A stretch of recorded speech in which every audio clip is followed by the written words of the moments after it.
forward to it.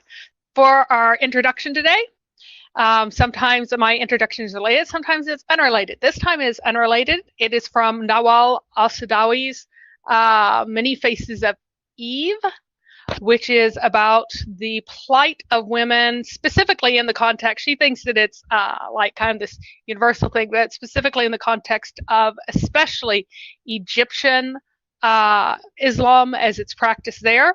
And this has a practice here that isn't as common in other places that I'm about to read about. She's a rather silly woman about Christianity, because she just assumes that because Islam is a certain way, well, surely these other religions are just as bad, right? And her big evidence for the oppressiveness of Christianity is chastity belts, which did not exist. They were an invention of the perverted minds of the Victorians that never existed.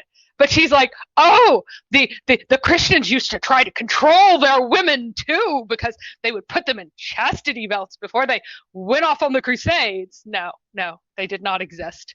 So while she is rather silly and a little bit stupid when it comes to Western history, she actually lived in Egypt and had a first-hand experience with many of the horrors there. And I'm going to describe the plight of the bride on her bridal night, because the hymen was so important. They would hire these women called the woman was called Adaya, or Adaya rather, Adaya, D-A-Y-A, Adaya. And she was also the one who performed the female genital mutilation as well. And her other job was to tear the hymens of brides in order to get a copious amount of blood flow. And so she was talking about, and this is, so she's talking about how many a husband rang the bell of my clinic. She was a psychiatrist, but she'd worked in general medicine before. Remember, psychiatrists are medical doctors, not psychologists who aren't. So she'd worked as a regular medical doctor in a clinic for a long time before she became a psychiatrist, right? And I do agree with the chat that, in fact, many Muslim men could do with a chastity belt. So many a husband rang the bell of my little clinic in Giza and walked into my consultation room accompanied by a weeping young girl. And angry, nervous tones who explained to me on the first night of marriage no red blood could be discerned after sexual intercourse. Numerous were the nights in which I spent by the side of a young girl in a small country house or mud hut during my years in rural Egypt, treating a hemorrhage that had resulted from the long, dirty fingernail of Adaya cutting through the soft tissues during the process of defloration. For in many villages, this ritual ceremony in honor of virginity is performed by an ugly old crone, the Dea, who earns her living by amputating the clitoris of children and tearing open the vagina of young brides. The father of the bride then holds up the white towel stained with blood and waves it proudly around his head for the relatives assembled at the door to bear witness to the fact that the honor of his daughter and of the family is intact. I used to attend some of these marriage ceremonies in order to follow at close quarters what was taking place. On one occasion, the Dea embedded her long nail in the hymen, but only a few drops of scanty blood were forthcoming. To my horror, she pushed her finger up into the vagina and the blood welled up in a steady stream. The white towel bathed in crimson flapped out over the father's head. The drums beat, and the female voices emitted the long drawn-out shrieks of joy. I realized that she had cut through the wall of the vagina. At the end of the night, in answer to my questions, she explained to me that on marriage night she was very much in demand. Her fame, built upon her capacity for bringing forth a vigorous flow of blood and the process of defloration, had earned her an unusual popularity and a steady income from such auspicious occasions. When the finger of a rural husband replaces that of the Dea, then defloration becomes even more brutal. His only experience in the use of his hands is related to gripping the thick handle of the plow or the harrow. The Dea, at least, has some notion of a female body, and nothing can be more brutal than the thick, coarse finger plunging mercilessly into the external opening of the vagina and boring up in an unknown direction. Thus it was on a cold winter's night a young girl was carried into my clinic bleeding profusely between her thighs, only for me to discover that the husband's finger had perforated the interior vaginal wall into the urinary bladder. So this kind of nonsense still does happen. It is quite horrific. And this is if you've heard of the women who get surgeries to restore their hymen or increase their hymen, this is reasonably common, associated with Egypt particularly, because they have this hymen and bleeding obsession, that they think that girls who are virgins ought to like bleed all over the place the first time they have sex, um, because of their absolute obsession with controlling women in the context of a culture that allows men to do basically whatever they like at any time. So it is taken for granted that women are constantly in danger, from being deflowered in some way by men, because the men are are basically let loose to sate their urges on anything that they can get a handle on. And yes, it is true that not all women bleed, and no woman bleeds like she's been cut with a knife, for heaven's sakes, during sex the first time, unless something has gone horrifically wrong, right? So it is uh, it is quite an awful experience, and we need to understand how real these things we read about that happened in ancient times, how relevant they are to the lives of so many people today. So, um, now there is a chat. Someone in the chat says that he feels that he doesn't know uh, Jesus because he doesn't have true repentance, because blasphemous thoughts have taken over. Um, so repenting isn't an emotional thing. It isn't a feeling that you have.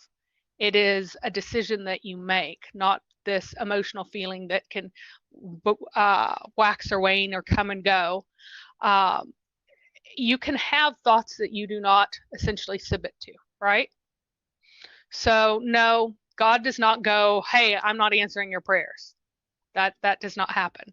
If you turn to God, He will answer you. It's just like the story of the woman who went and pestered her neighbor for a loaf of bread, or pestered neighbor for justice, or the man who pesters his neighbor for some food because he had guests, and he's like, I'm already in bed, I don't want to get up.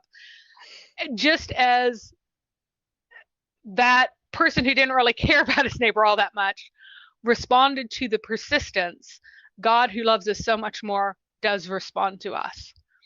So, to recap kind of what I've been doing, I talked about in the past, I've talked about how the Neolithic, there were Neolithic hunter-gatherer stone sites that morphed later on into masajid. So like, just like we have the same sorts of layouts, the circling, the running back and forth, all the things that you find in the Kaaba, you could find in other pagan places. I've also talked about specifically rock worship, the adoration of rocks of various places, why they did that, and how the black stone is a continuation of that, as we're bringing kind of the whole history forward. Then we ran into Alexander the Great, and I showed as an example of the kinds of things that are in the Quran. I showed how Alexander the Great had the best-selling novel of the ancient world written about him, and then that accidentally got incorporated essentially into the Quran in response to a challenge. So, yeah. So Houston That's asks, horrible, but why true. didn't Daniel Pikachu suggest FGM as a solution for the urges of young girls instead of suggesting child marriage? And that is part of the reason why they do the practice, to supposedly suppress the desires, not just of girls, but of all females, of course, because it's not like it goes away when you become an adult, because apparently women are not supposed to experience pleasure. Yeah, then that is actually the main reason, is that women are considered filthy, and this will make them cleaner, and also because uh, they think that it'll take away all ability to have sexual pleasure, that then it will also take away any desire that they possibly have to be unfaithful to their husbands or to go out and do anything. So yes, Daniel Hikachu, his entire shtick. So he had a personal tragedy in his life. His family were non-observant Muslims, right? He had a personal tragedy where his sister was murdered in a really horrific way. The guy who did it did not get in the kind of trouble that he should have. And she was out partying with people where there were drugs and things. And so Daniel's turned to Islam as the answer to social ills. And his solution is that, well, if the second she started menstruating, she was married off to a man and imprisoned in his house from then on out, she never would have died. And it's just so intensely messed up. It's so intensely messed up to have that kind of point of view. But that is really where so much of this is coming from in his life, is that he had something horrible happen. He thinks that this is the solution. Well, if that's supposedly the solution, well, then if she had had a clitorectomy through female genital mutilation, which is the mildest form of female genital mutilation, always involves the removal of the clitoris, then maybe she wouldn't have gone out and partied then either. I mean, it's awful. It's awful. It's terrible.